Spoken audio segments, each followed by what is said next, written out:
gonna happen. Curtizy still in the support role going into game number 2.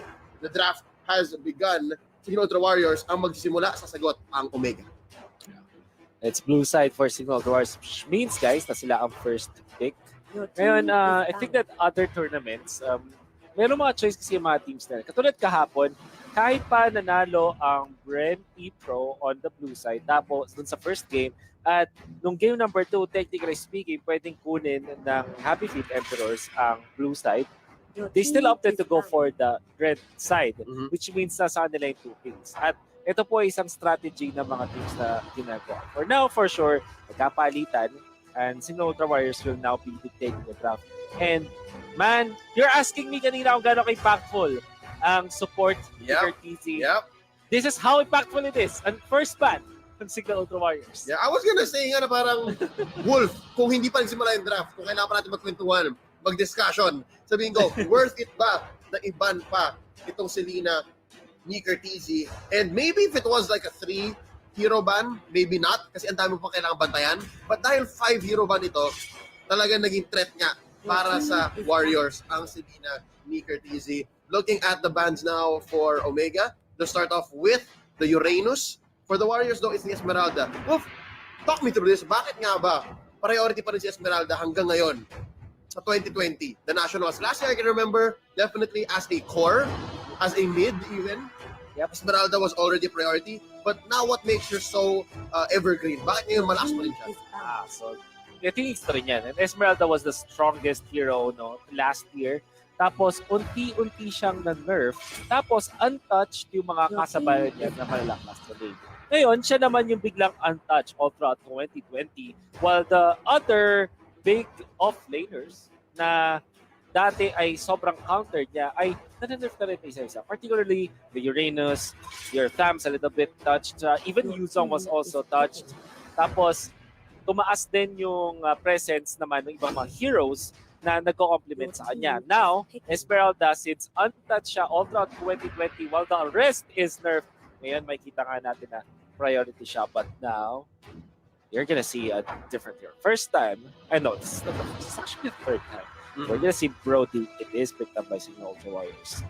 Okay, so I think this is the current trend, no? At least in this matchup for sure, agahan mo na yung paglabas ng mga core ninyo. You don't want to run out of core heroes, and this is the definition of priority. First pick, blue side, Brody for the Warriors. Omega, on the other hand, Wolf, it looks like Heath is gonna get his hands on his jawhead. Yeah. The traditional move ng isang top team na magaling mag-draft, you give out one big hero but you take 2 better heroes. Like the Jawhead and the Farsa combo na sobrang deadly for the Smart Omega side. Pero ang tanong ko dito is, how are they prepared of this Barats? Barats is also a very strong hero. And Cignal Warriors, they are considering a side lane Brody. What?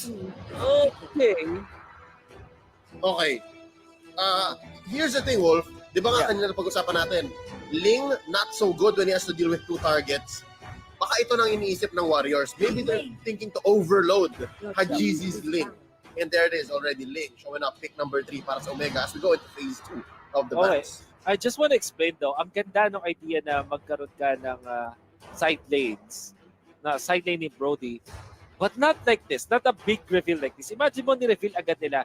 Maybe they are scared na makuha yung Lancelot ng Smart Omega and Hajizi will just pop off. But at the same time, I don't like it kasi nakikita mo agad, alam mo na yung roles sa Cignal Warriors. This is a mid lands, a top EXP lane Barats, and a gold lane Brody. And Smart Omega can adjust so easily with this. Uubusan nila ng mga mage na valid ng Cignal Warriors. I think Smart Omega, they will consider this Farsa as a side lane, tapos kukuha sila ng Kadita, and that's definitely gonna be a problem. Tapos Ling is actually so good against Barats kasi si Barats will never be confident using the Detonas. Well done dahil may Tempest of Blades na pang control ko. Yep. So, essentially, Wolf, Smart Omega, they're gonna be on the aggressive side. They're willing to adjust their laning para talaga ma-choke out yung mage choices ng Warriors. And To be honest, I don't blame the Warriors here. Kasi sobrang hirap nga naman talaga itago nitong Brody and mid-core strategy. Di ba? How do you keep two top-tier heroes across 5 picks? Lalo na matalino rin yung drafter sa kabilang side, Smart Omega. So, as it is already, yeah, I'm buying it. Lalo na naban dito yung Hilda. So already your good tanks are out of the picture, ladies and gentlemen. Wala na Hilda, wala na Kufra, wala na Johed. Who's left? Baksha? Atlas? Baksha might be good. I think Cho Atlas Tank is... could be Oh, good. Cho Tank, pwede pa? You know what? Honestly, Cignal Ultra Warriors na kung nila yung mga maging malalakas na heroes, I'm just really not comfortable of the order of how they got there. Brody first pick, sure, that's good. Barrett second pick, sure, that's good. But Lancelot being showed, that's really out of my taste. But we'll see. Baka naman ng Smart Omega ay, baka naman may prepared ang Cignal Ultra Warriors with this. Ganito, Wolf. Ang naisip ko lang din, Cignal Ultra Warriors, they're saying, basta mailusot natin, let's do it. And I think it's easier to do that than to play a lineup that is not very good in an actual game. Yeah. So parang they're investing in the weaponry that they can come in. Maganda yung baril natin. Pagdating natin sa battlefield, mas madali yung trabaho nun. And right now, they have the last 2 picks here, and the Kadita and Akai isn't as bad as we thought it could be. Or even the Atlas. Atlas. Water combo. Let's go. Pero Leo, I think I mentioned this Kadita earlier, how good it will be for Cignal Ultra Warriors. Tapos dapat ipapunch yung Smart Omega. But Smart Omega, they kind of thought, ano kaya yung mas problema sa atin? Especially we're running the lane. Mas problema ba talaga si Kadita or si Hilda? And they decided Hilda is the better problem. Now, I think Cignal Ultra Warriors honestly got away with their lead. Yes. Siguro ang pinaka-weak link dito is the fact that Atlas is not the best hero there is when it comes to the tank. But this combo that they have, I like it a lot. Ang ganda ng mga heroes na nakuha nila. Natalia isn't as comfortable against Kadita because of the Thalassophobia passive. But then again, ang ganda ng combination na nakuha dito ng Cignal Ultra Warriors. Makes me think though, Smart Omega is a team na rarely mo ma-outdraft. And them showing and giving, actually, binigyan nila ng bigay hilig sila sa Cignal Ultra Warriors. Parang mas nakakatakot in a way. But are they actually prepared for this kind of greedy lineup from Cignal Ultra Warriors? Let's find out. What's scarier, Wolf, is this might just be like game 1 wherein pinatikim ng SMO ang Cignal Ultra Warriors ng isang malupit and then just stop them the entire game. It's very much possible here, given that, yes, you can have your greedy lineup, but when it comes into the game, especially with a Natalia, we can nip it at the bud. Ladies and gentlemen, that could very much be possible dahil mas open yung draft para sa Omega. Omega was not thirsty or hungry for any specific heroes dahil ang draft nila is across the board. They're not relying on one specific or 2 specific combos. For Cignal Ultra Warriors, it's that specific story, ladies and gentlemen. Yung Lancelot at Brody. Yan ang kailangan natin bantayan to see if they can force a game number 3. Quick pause lang, just ensuring the connection here. Wolf, I'd like to agree with you na baka nga nakaisa dito ang Cignal Ultra Warriors. They got away with it. But yeah, definitely. But that last pick, Natalia, it's always with reason. Very rarely will you see a last pick Natalia and it not work out. Right. So there are many reasons kung ba't ka mag-pick na Natalia. Pero it kind of changes Ultra as long as the meta goes by. Parang last year when we were talking about Natalia, it's a very annoying position 4 or alam mo yun na pang split push. But now I think it's also played as an anti-laner in a way na pambwisit siya sa laning, but only in the early stages. If you're not successful in dealing with your opponents in the early game at mag-mid game na, mag-lead game na, doon ka nag-fall off. But now, it has good combo. So what you do with the Natalia is actually, ito yung pangtalo sa isang powerful lane.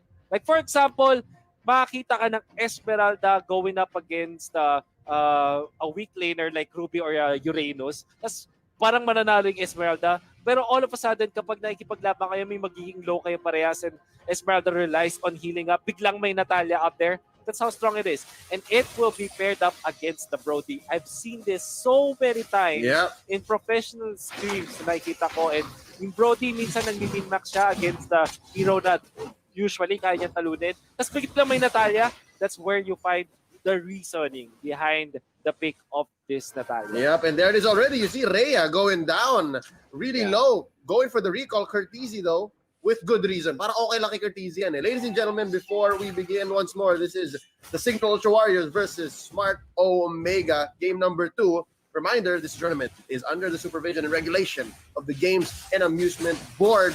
Imba DJ going right through the wall, saving himself from Curtizi and Heat.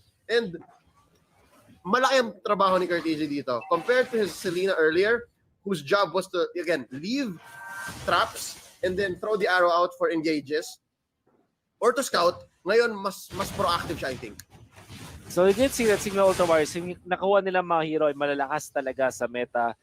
Barats, your Brody, your Lancelot. But Smart Omega ang kanilang way para talunin ang Cignal Ultra Warriors at you can see the draft. Ngayon, is yung laning. If you're looking at the heroes of Smart Omega and the way that they are playing this, walang kills, Leo. Pero ang laki ng lamang ng Smart Omega when it comes to the gold. This is because of the fact that Toshi, with the help of Curtizi, can bully bottom lane. Top lane, it's Khalid versus Barats. In the laning stage, sabi natin first 3 minutes of the game, Khalid ang mananalo sa matchup na yan. And then the mid lane, pwede mong iwanan itong si Ling after a while. And let Heath plus Curtizi, this Johan Natalia combo to be a deadly combo when it comes to dealing with the other lanes. Kaya naman, yung Smart Omega, nananalo sila sa gold at sa pera ngayon is because of the fact that they went in for solid laners. Yeah, and again, that's the key for a successful core. Diba sabi natin kanina, Hajizi, ang daling iwanan ng batang to. Kapag naka-farm na siya, whether it's a Lancelot, whether it's a Ling, pag naka-farm na siya, pwede mo siyang kasahan na, okay, I will play well and I will follow through with rotations called by my Captain Heath. So now, nakahabol naman ang Warriors. Kanina sobrang laki nung lamang nila, but now it's like 500 gold about. And still, no first blood. So medyo natuto na yata ang Warriors and they're not gonna fall into Omega's hands here. Lalo na may Curtizi na nag-aabang. Yeah. I like it. I like na mukhang gusto na ng control itong turtle area. Lalong-lalo na dahil nagpo-proc na nga yung big guy passive coming out from there on this Barats. This is what they need to be taken care of. But Omega, they want to fight this. Uh-oh, looking for it. Turtle goes over to the Warriors and there's a knock-up. Papabagsakin dito si Kenji. Hindi man lang nakapag-ult. Missing out on the Raging Sandstorm. But, oh no, 2 for 2 ang palitan. Curtizi being the equalizer, adding one more kill to the side of the Omega squad, putting up their lead once more to closer to 1,000. Wolf, that's the Curtizi factor. That's the Natalia factor. Natalia factor, indeed. Akala mo lamang ka sa tao. I mean, Cignal Ultra Warriors are probably calling out na, uy, lamang tayo dito. We have 4 members, 3 lang sa kanila. But then again, in the snap, there is a backstabbing Natalia na nakita mo nag-clean up house. Janos and Bensante were taken out. The fact of the matter is, Cignal Ultra Warriors had to use 2 cores. That's Janos and Rhea controlling the turtle, which means na siguro 1 minute to 1.5 minute ang nawala sa kanilang farming just to take the turtle. Tapos namatay pa sila. Exponential yung pagkawala ng farm on these scores. Yup, Kenji bursted once more here by Imba DJ Curtizi. Masusundan naman, Janos with the last hit right there. Medyo namaliyata ng pasok ng Eskinita to si Kenji at si Curtizi. But at least Hajizi is still okay. Nice knock up here by Heath onto Janos. Phantom execution, nabitin ang bahagya. And that's why the Jawhead is so reliable these days. He can come in, throw out some smart missiles, even bait out an ult from the Lancelot, then walk out. So far, humahabol ang Warriors. This feels like a better game than game 1. Oh, definitely. I like that so much. Itong clash na yun na nangyari sa my left side, it really gave Cignal Ultra Warriors a chance to get back to the game, even to take control of this game. However, Janos in a very bad spot. Ooh! Nakatakas pa. There you go. Dashing right through the wall. What? In a wide doors open slay. I did not see the exact mechanics, pero that was what? 2 or 3 heroes you ran away from. Man, ito yung nakikita mo to sa post na to eh. Pogi ba yan? Eh hindi nga marunong mag-anti-dash yan sa Lancelot. Janos just showed, pogi na ako, marunong pa ako mag-dash Anli. He got away from maybe 10 miles. Ewan ko kung or a kilometer in just a snap. Just using the dash mechanic na pwede mo ang i-reset one different targets. It's actually amazing. Oh, that's why it's perfect. That's why it's exactly 3 heroes. Dahil kinilangan i-proc yun sa isa't isa. So, with that, gulo-gulo no jutsu, they're gonna be trading bottom for top. And I think 100% Wolf, 100% Turtle going over to Cignal Ultra. Oh, wow. I want to say kanina yung nangyaring, yung sinasabi kong gustong ginawa na siguro the Warriors was that clash against Smart Omega really gave them a position to be back into the game. If they continue to pressure lanes, nako, ay tama yung comeback. Nakatuloy to, bait plays kami na from there na napakakulit na Barats. You'll be punishing Khalid for sure. Oh, Kenji, not a good start for this Khalid. But because of that, big 4-man rotation up top, 3-man rotation, makapag-push sa mid si Hajizi. And not a chance for that third to defend itself. No heroes from the Warrior side coming in. Ngayon, maghahabol sila. And it's not a good idea. I understand now, Wolf, why the Atlas is not so good in this meta. It's because very fair siya. Makikita mo siya kung papasok siya. Yeah, see, coming from a mile away. Let's say, you talked about Kenji not having a good time. I would say na ito yung isa sa mga worst Khalid games. And can only say that kahit yung fact pa lang na may kadita sa kabilang team, that's already bad. Kasi never ka magiging comfortable na magkaroon ng quick sand guard or even your raging sandstorm. You can see it where it lands. So napakadali na mag-stun using this kadita as well as your target practice para sa isang Lancelot. Napakadaling igitna sa'yo ng sword throws when you're na quick sand guard. Plus the fact that Barats will just stack on you. This is really problematic para sa isang Khalid. Na if Kenji wins with this, man, nako, kailangang masahihin si Kenji mamaya na sobrang hirap ng Khalid game para sa kanya ngayon. Hold up, Bensanity, nag-aarap ng magandang fatal links, naisahan si Heat, iba DJ bursting him down. Rhea, though, gonna be taken out by Curtizi, and that's the Natalia doing their job. There is the Thorn Rose by Janus. Nakaisa. Double here, though, for the side of the Warriors. It's a 2 for 3 so far lamang ang Omega at mga aisan pa. Triple for Hajizi. There is still here. The big guy gets away. Flicker out para sa Barats. And just with that turnaround, Omega once more in a dominant position. I was gonna say, Wolf, before that big team fight, no, napansin ko lang, advance mag-isip ang Smart Omega dahil kanina pa nag-split push niya GZ. Yeah. Man, you want to say that whatever it is that Smart Omega did right in the previous game at kung ano man yung mali na ginawa ng Cignal Warriors previous game, nag-culminate silang dalawa doon sa clash na yun. Address. Like you said, split pushing for Smart Omega, that's a set play, setting up play, di ba? Para makapag-set up for this big clash. Then, Cignal Warriors, they're not coordinated. They went in one after another. Kung na-combo nila yung mga skills nila, they could just eliminate one after the other. Smart Omega kasi ang taas ng burst potential nila. But that did not happen. Masama din yung pwesto ni Rhea. Imagine if there was there already at the start of the fight, in the middle of it all, using kanyang Daytona's welcome. It's a completely different story.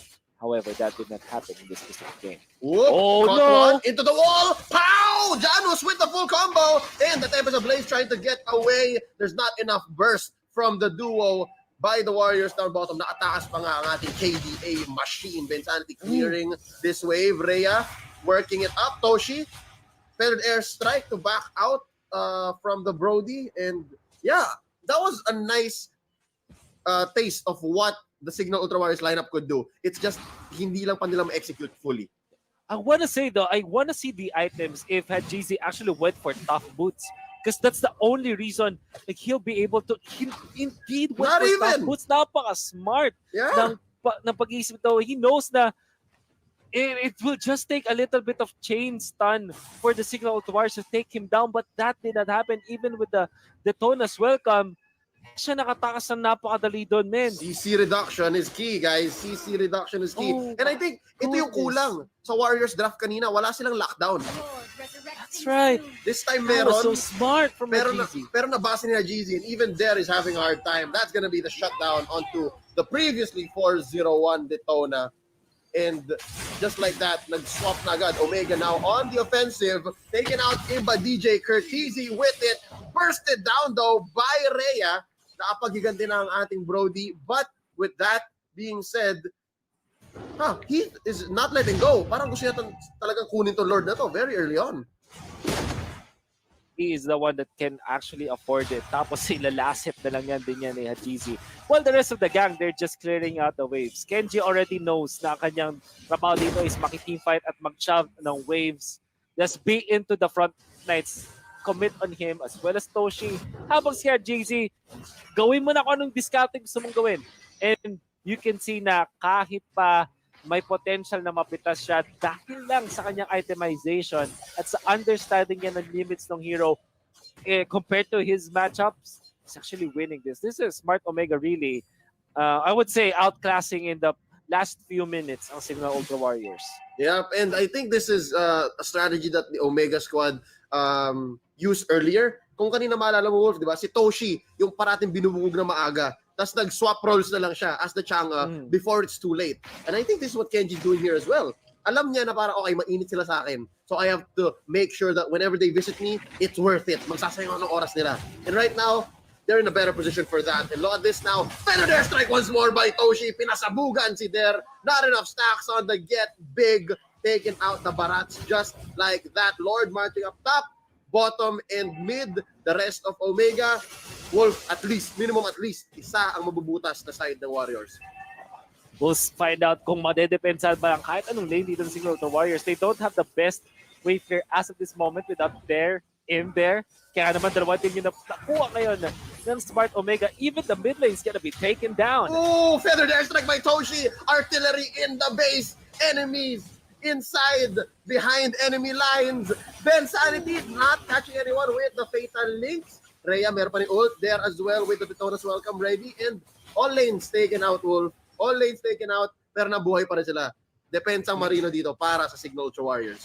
Smart Omega knows the mechanics talaga. Purify para kay Toshi para matakbo, while for Kenji, it was the Raging Sandstorm to get the well-timed crowd control immunity para hindi rin makontrol ng fatal links.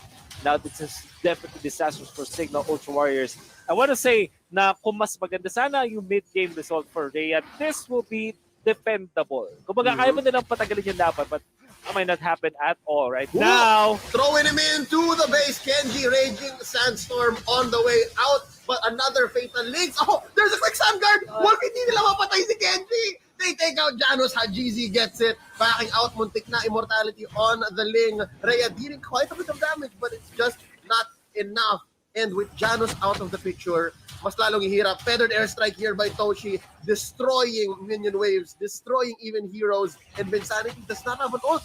So, harap na siya dito, silence. There's another Raging Sandstorm! Not enough to stun, another catch. Ditoras welcome there into the base, and it's not even gonna be enough. Wolf, another feathered airstrike, parang walang cooldown ng ult ni Toshi. Taking out Rhea. There's a Tempest of Blades. Oh no, they're going down one by one. The base is the focus. Focus down. It's gonna be a 2-0 victory for Smart Omega. Man, Smart Omega, different beast talaga ngayon. They have been off of a wonderful run in a big league here for Mobile Legends in the country. A second place finish against the Titan of Mobile Legends Brand E Pro, pero hindi sila nagpapakita ng kahit anong kahinaan in their first outing here sa the Nationals. They might not have Hayes, one of their franchise players, di ba, for Smart Omega, but now with Curtis in there's just so amazing with the control at syempre yung buong pagkakaplano kung paano lalaruin itong laban na to from the early to mid until the finishing game. Perfect outclass coming out from Smart Omega. To be honest, I felt like there was some hope because they did get away with the greedy draft. No? As you can see here, maaga nilang reveal, Barats, Brody, Lancelot. But I can't even pinpoint, Wolf, kung saan talaga nagkulang ang Warriors besides the fact that Omega was playing the macro game. Omega was just making decisions